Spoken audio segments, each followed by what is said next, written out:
Hello, everyone. Today, we peel back the layers of a story so profound, so utterly counterintuitive, that it still echoes with an unsettling truth, capable of shattering our modern illusions about faith and divine interaction. Imagine, if you will, the Son of God, the embodiment of grace and power, the one before whom demons trembled and creation bowed, being utterly, genuinely fey-amazed fang, not by a legion of angels, not by a grand display of power, but by a single solitary woman. A woman we often overlook, whose actions, though seemingly simple, held a key so vital, so revolutionary, that it exposed a fundamental flaw in our own understanding of what it means to truly believe. She did one thing right, a single audacious act of faith, that most of us get profoundly. This isn't just a biblical tale, it is a cosmic riddle, a psychological masterclass, and a spiritual awakening waiting to happen. Brace yourselves, because the truth of this woman's encounter will challenge everything you thought you knew about prayer, persistence, and the very nature of divine grace. We stand at the precipice of an ancient encounter, an archaeological dig into the human heart, and a stark mirror. What was this mysterious one thing she did, and why did it pierce the divine heart in a way nothing else seemed to? Stay with us, for the answer might just redefine your entire spiritual landscape. This isn't just a story, it is a battlefield of the soul, a clash of wills, and an unveiling of the very essence of unwavering faith. Prepare to be amazed not just by her, but by the dormant power within you, waiting to be unleashed. The ancient world, a tapestry woven with light and shadow, awaits. Let us journey back to a land simmering with tension, where worlds collided and destiny hung by a thread. This is not a quaint Sunday school lesson. This is an epic of the human spirit, a confrontation with the divine, and a desperate cry from the depths of despair, rising to touch the very heavens. In the shadows of Galilee, amidst the bustling crowds and the quiet whispers of anticipation, a figure emerged. Not one adorned with kingly robes, nor heralded by trumpets, but a man radiating an authority that transcended earthly power. His name was Jesus, and his presence was a beacon, a magnet for the desperate, the broken, and the lost. He had walked through the heartland of Israel, overturning tables, healing the sick, and speaking words that cut like a surgeon's scalpel into the hardened hearts of men. Yet there came a moment, a strategic withdrawal, a deliberate turn towards the periphery, towards the lands less trodden by the feet of the faithful. He journeyed to the regions of Tyre and Sidon, pagan territories, Gentile lands. Why? Was it a quest for solitude? A moment of respite from the relentless demands of the crowds? Or was it a divine appointment, orchestrated by a wisdom far beyond human comprehension, to set the stage for an encounter that would forever alter the perception of faith, an encounter that would shatter preconceived notions and redefine the boundaries of grace? As the dust settled on the path leading to these foreign lands, a murmur began to spread.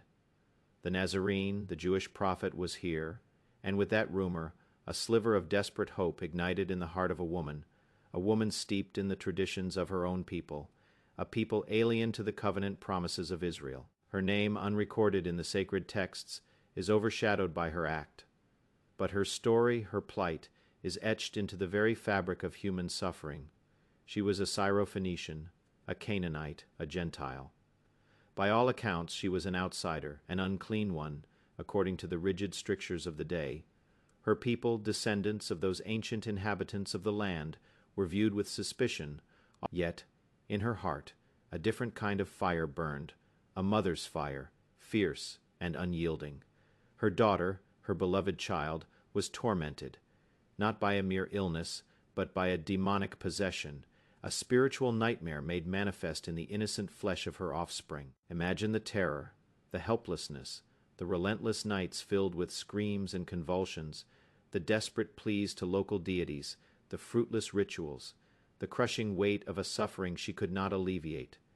Her daughter was a vessel of torment, a living testament to the unseen battles that raged in the spiritual realm, battles that preyed upon the vulnerable, rendering families distraught and communities awash. This was not a physical ailment easily dismissed. This was a spiritual siege, a relentless assault on the very essence of her child's being. Every dawn brought a renewed sense of dread, every sunset a deepening despair. She had exhausted all avenues, all remedies, all local healers. Her world was a suffocating cage of fear and sorrow. But then, the whisper, the Nazarene, the healer, the one who spoke with authority even over demons. A flicker of hope against all odds, against all cultural and religious barriers, against the very voice of reason, ignited within her. It was a faint glimmer, a distant star in the oppressive darkness. Yet it was enough. It was more than enough. It was a call to action, a desperate, defiant leap of faith. The societal chasm between her and this Jewish rabbi, with her very presence, would be an affront, a violation of custom, a challenge to religious purity. She would face scorn, dismissal, perhaps even outright hostility, yet the anguish of a mother's heart, the raw, primal scream for her child's deliverance, transcended all such boundaries. It was a love so fierce, so absolute, that it bulldozed over every obstacle, every cultural This woman, nameless in the grand narrative, becomes a titan of the spirit, a beacon of audacious hope. She stepped out of the shadows of her pagan world and into the direct, unblinking gaze of the divine. She wasn't seeking conversion. She wasn't seeking theological debate. She was seeking life, healing, deliverance for the precious life she had brought into the world. Her motivation was pure, unfiltered love. This, my friends, is where our story truly begins to diverge from the predictable. This is where the mythological undertones become pronounced, where the battle is not just flesh and blood, but spirit and will. She approached not a king on a throne, but a man surrounded by disciples, themselves steeped in the traditions that would dismiss her. And she cried out, not politely, not demurely, but with the raw, untamed agony of a mother witnessing her child's slow demise. She cried out, saying, "Have mercy on me, O Lord, Son of David. My daughter is severely oppressed by a demon." The title, Son of David, was a Jewish messianic title, a startling acknowledgement from a Gentile woman, betraying an astonishing awareness of who Jesus was, or at least, who he was rumored to be. It was a plea, a declaration, and a desperate grasping at the hem of hope itself. But what was the immediate response? Silence. A silence that must have been deafening, crushing, a silence that must have echoed the despair she had already known for so long. Jesus did not answer her a word. Think about the crushing weight of that silence. Imagine pouring out your deepest pain, your most desperate plea to the one person you believe can help, and receiving nothing but an impenetrable wall of quietude. In our modern world, we expect instant gratification, immediate answers. When our prayers seem to hit the ceiling, we often conclude that God isn't listening, or worse, doesn't care. We give up, we turn away, we rationalize our pain as an unsolvable fate.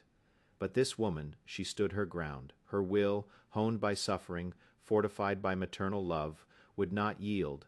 The disciples, ever pragmatic, this was not proper. This was not orderly. This was a Gentile woman creating a scene, disrupting their quiet retreat. Send her away, they urged Jesus, for she keeps crying out after us. Their exasperation was palpable. Their concern was for their own comfort, for the social order, for the perceived sanctity of their mission, which, in their minds, did not extend to this persistent, noisy outsider. They saw, and then Jesus spoke. Not to her directly, not yet, but to his disciples, a statement that must have felt like a punch to her gut, a stark reinforcement of her outsider status. I was sent only to the lost sheep of the house of Israel. The words hung in the air, heavy with exclusion, definitive in their boundary setting. It was a profound theological statement, true in its context, yet delivered in a way that seemed to shut a clear, unambiguous rejection from the highest authority. The final nail in the coffin of hope. The despair, once a distant shadow, would have enveloped her entirely. The nightmares of her reality, the demon within her daughter, the societal scorn, the apparent divine indifference, would have celebrated their victory. But this woman was no ordinary supplicant. Her spirit, forged in the crucible of a mother's love, refused to break. Her will, an unshakable fortress, held firm against the encroaching tide of hopelessness. She pressed closer, undeterred by the disciples' irritation, unfazed by Jesus' seemingly exclusive declaration. She came and knelt before him, a posture of absolute humility, yet one imbued with an audacious expectation. She pleaded, her voice raw, stripped bare of all pretense, all pride, all worldly concerns. It was a primal scream of the soul, a recognition of his ultimate authority, a desperate reaching out for mercy, and then came the ultimate test. The words that would have shattered the resolve of almost anyone else. The words that centuries later still sting with their apparent harshness, their undeniable. Jesus said to her, "It is not right to take the children's bread and throw it to the dogs." The children here were the Jews, the inheritors of the covenant, the chosen people. The dogs were the Gentiles, the outsiders, the unclean. In that culture, the term dog was a profound insult, a derogatory label that stripped away dignity, reducing a person to an animal, a scavenger. It was a test of the highest order, a crucible designed to expose the true nature of her faith. Was it fragile, easily offended, quick to withdraw when challenged, or was it something deeper, something rooted in an unshakable understanding of the divine character, even when faced with seemingly harsh words? This was a moment of profound spiritual conflict. The nightmares of unworthiness, of social stigma, every societal message, every cultural slight, every historical grievance, would have clamored for her attention, urging her to retreat, to accept her fate, to curse the one who seemingly dismissed her. Her pride, her dignity, everything a human being holds dear, was put on the chopping block. Many would have erupted in anger, others would have dissolved into tears. Still others would have simply walked away. But this woman, this nameless Syrophoenician, was about to deliver a retort so brilliant, so profound, so imbued with humble audacity, that it would echo through eternity, leaving the Son of God himself, utterly, astonishingly amazed. This was not a moment for intellectual cleverness or theological debate. This was a battle for the soul, for the life of her child, and she, the outsider, the dog in the metaphor, was about to win the most unexpected and most profound victory. She did not argue, she did not protest the label, she did not rail against the perceived injustice. Instead, she leaned into the metaphor, she embraced the very imagery used to dismiss her, and in doing so she unlocked a deeper truth, a higher dimension of grace. Her response, delivered with a quiet humility that belied its immense power, reverberated through the very fabric of existence. "Yes, Lord, yet even the dogs eat the crumbs that fall from their master's table." Pause, let that sink in. Yes, Lord. She affirmed his authority, his truth, his rightful ordering of things. She did not deny her place as an outsider, as one not primarily, and she accepted the premise. But then, with a stroke of genius born of pure faith and desperate love, she turned the tables. Yet even the dogs eat the crumbs that fall from their master's table. What an astonishing display of humility, combined with an unshakable, audacious conviction in the generous character of her master. She wasn't demanding the whole loaf, the full inheritance. She wasn't seeking to replace the children. She merely asserted that even the smallest portion, the crumbs, the overflow of divine blessing, was more than enough to heal her daughter, more than enough to bring deliverance from her nightmare. She understood that the Master's table was one of abundance, so overflowing with goodness that even the refuse, the crumbs, possessed enough power to bring life and healing. She appealed not to her worthiness, for she admitted her dog status. She wasn't saying, "I deserve more." She was saying, "Even in my undeserving state, your goodness is so vast that a mere crumb from your table is all I need." It was an act of profound spiritual judo, using the very force directed against her to pivot and achieve her aim. This was not defiance. This was deep, abiding trust in a generosity that transcended all cultural, religious, and social. She saw beyond the initial testing words of Jesus, straight to the heart of divine compassion. She didn't seek to change his mind about the children's bread. She sought to reveal the depth of his compassion, which extended even to the dogs.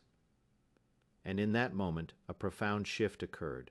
The spiritual air crackled. The unseen angels must have paused, their celestial harmony momentarily hushed, as this humble woman, with her audacious, persistent faith, broke through the divine silence past the disciples' disdain, and through the very testing words of the Son of God himself. Jesus, the one before whom all creation bowed, the one whose divine wisdom encompassed the cosmos, was moved. Not just moved, but fayamate. "O woman, great is your faith. Be it done for you as you desire. The rebuke dissolved into commendation. The test transformed into triumph.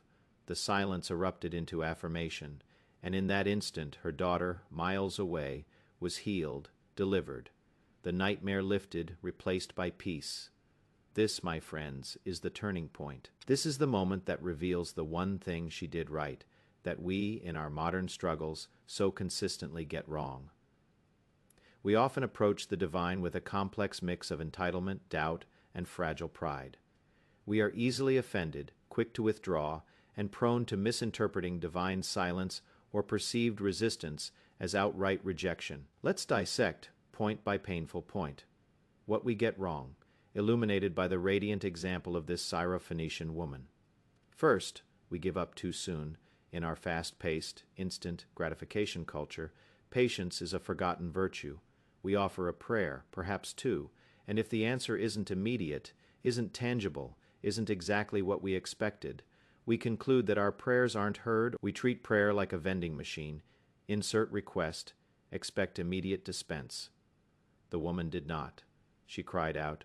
She persisted through silence, through dismissal, through a direct, culturally loaded insult. Her initial plea was met with silence, then a statement of exclusion, then a harsh metaphor. Each step was a hurdle, each a potential stopping point.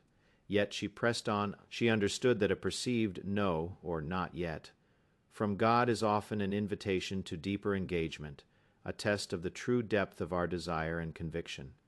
How often do we abandon our deepest hopes, our most fervent prayers, at the first sign of resistance, the first wave of doubt, the first encounter with a perceived divine no? Her persistence wasn't nagging, it was steadfast trust, a profound conviction that the one she addressed was ultimately good and capable.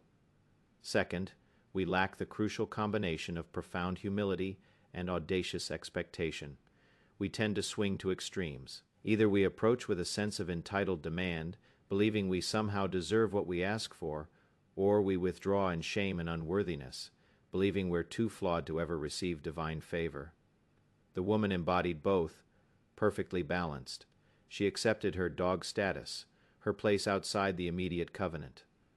This was profound humility. She didn't argue her worthiness, she conceded her position. This is where most of us stumble. We either bristle at any suggestion of unworthiness, or we allow it to utterly paralyze us. But her humility was not weakness, it was a strategic strength. By accepting her lowly position, she eliminated the need for prideful defense. She cleared the way for grace, yet immediately following that humility was an audacious expectation. Even the dogs eat the crumbs. She didn't demand the full loaf, but she absolutely, unequivocally expected the crumbs. She believed in the boundless generosity of her master, a generosity that would extend even to those on the periphery. She didn't say, "I am a dog, so I guess I get nothing."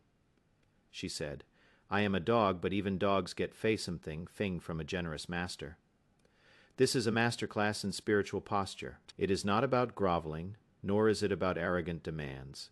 It is about acknowledging our place, our limitations, our unworthiness, while simultaneously holding an unshakable, bold conviction in the overflowing goodness, the extravagant generosity, and the ultimate compassion of the divine. We often get stuck in the cycle of self-condemnation, believing our past mistakes or current flaws disqualify. Her example shatters that illusion. It is not about fey or fey perfection, but about fey his fey perfection, fey his fey generosity. Third, we misinterpret divine silence or perceived rejection as a definitive end, rather than a test or a deeper invitation. Jesus' initial silence, his statement about the lost sheep of Israel, his harsh children's bread metaphor, these were not outright rejections. They were invitations to push past the surface, to reveal the true depth of her faith. In life, when doors seem to close, when prayers seem unanswered, when challenges mount, we often take it as a final no. We conclude that it wasn't meant to be, that we're not worthy, or that our situation is hopeless. But what if those moments are precisely where true faith is forged? What if divine resistance isn't a barrier, but what if the perceived no is merely a setup for a more profound yes, requiring a deeper level of trust and persistence from us?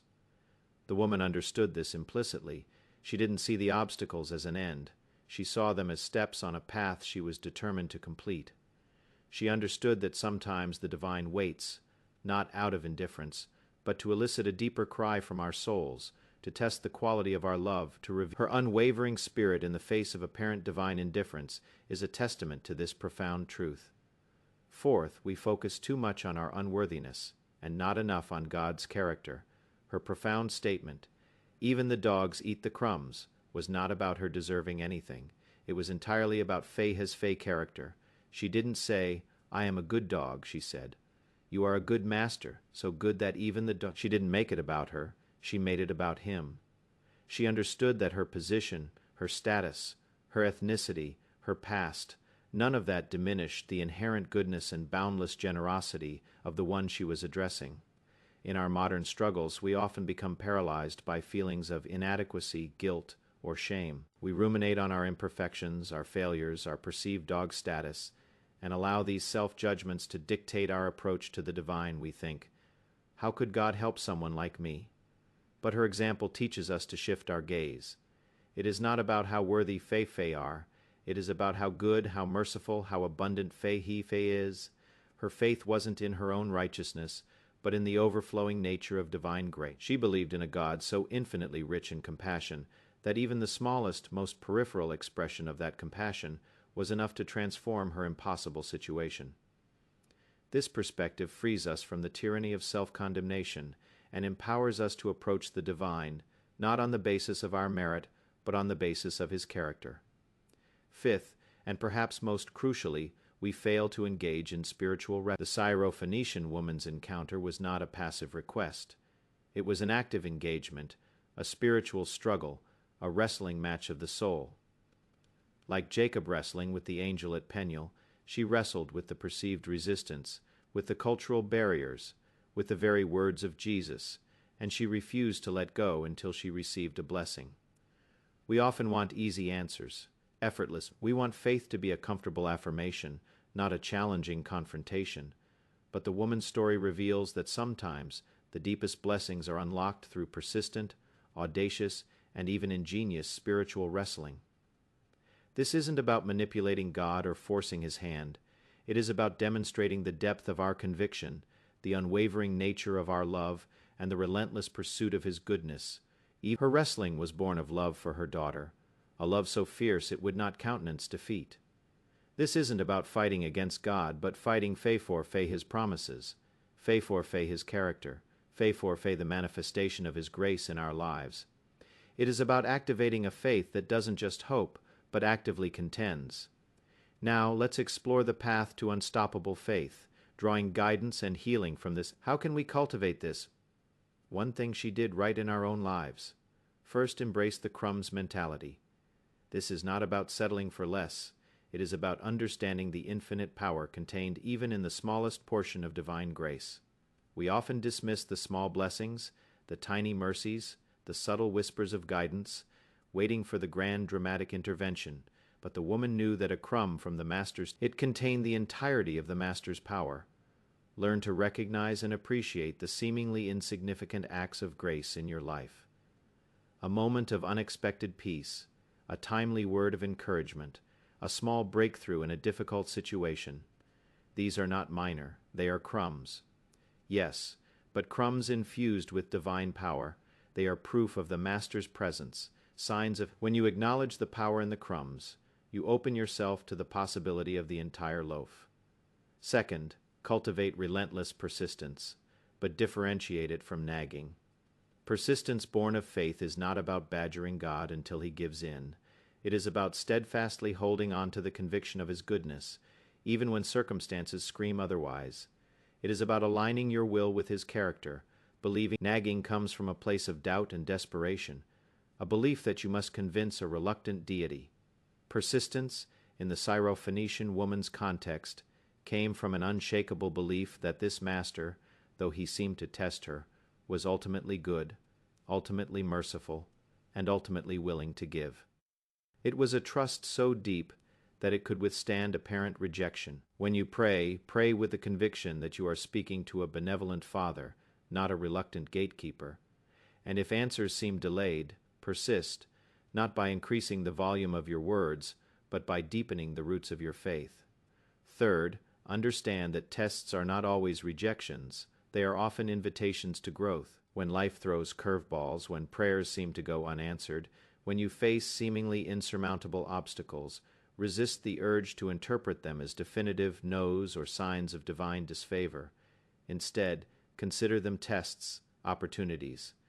Moments designed to refine your character, strengthen your faith, and reveal a deeper dimension of divine interaction. The woman's encounter was a series of tests, each one designed to push her, to draw out the incredible depth of her faith. Had she given up at any point, the miracle would not have occurred. View challenges as spiritual training grounds, not dead ends.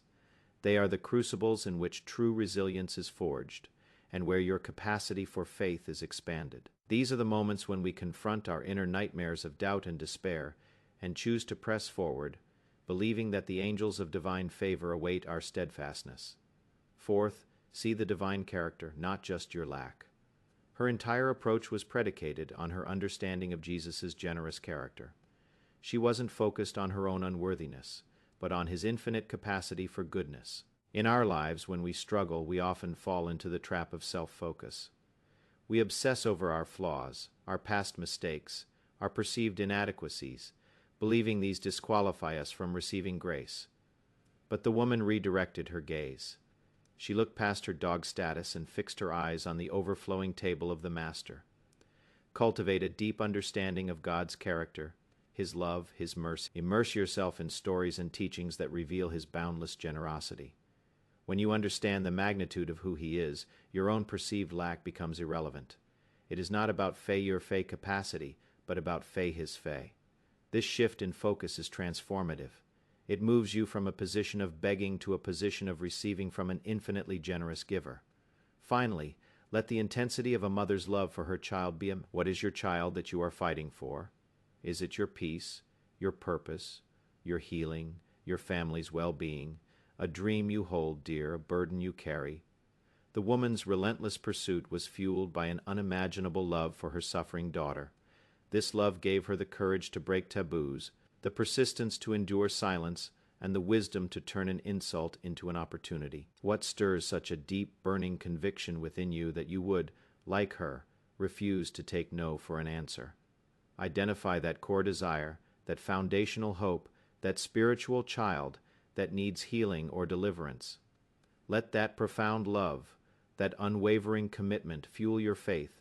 Let it be the engine of your persistence, the source of your audacious expectation. When your spiritual child is at stake, when the nightmare is real and pressing, you will find a strength you never knew you possessed, a resolve that mirrors the woman who amazed Jesus. Her story is not just a historical account, it is a timeless blueprint for engaging with the divine, a powerful lesson in navigating the complexities of life with an unstoppable faith. It reminds us that grace is often found not in the obvious, but in the unexpected, not in entitlement, but in humble audacity, not in giving up, but in relentless, loving persistence. The crumbs she received were enough to banish a demon, to heal a child, to astound the Son of God. What crumbs are you overlooking? What tests are you failing by giving up too soon? What unspoken nightmare is awaiting your audacious, persistent faith to be turned into a miracle? This woman, nameless in history, but mighty in faith, stands as a beacon, challenging us to look deeper, believe stronger, and persist with a love that refuses to be denied. Her faith was not just a belief. It was an act, a profound declaration, a wrestling match won not by strength of arms, but by strength of spirit and an unshakable conviction in divine generosity. That is all for today's video. If you like this video, please subscribe, like it, and support us. Thank you for watching, and see you next time.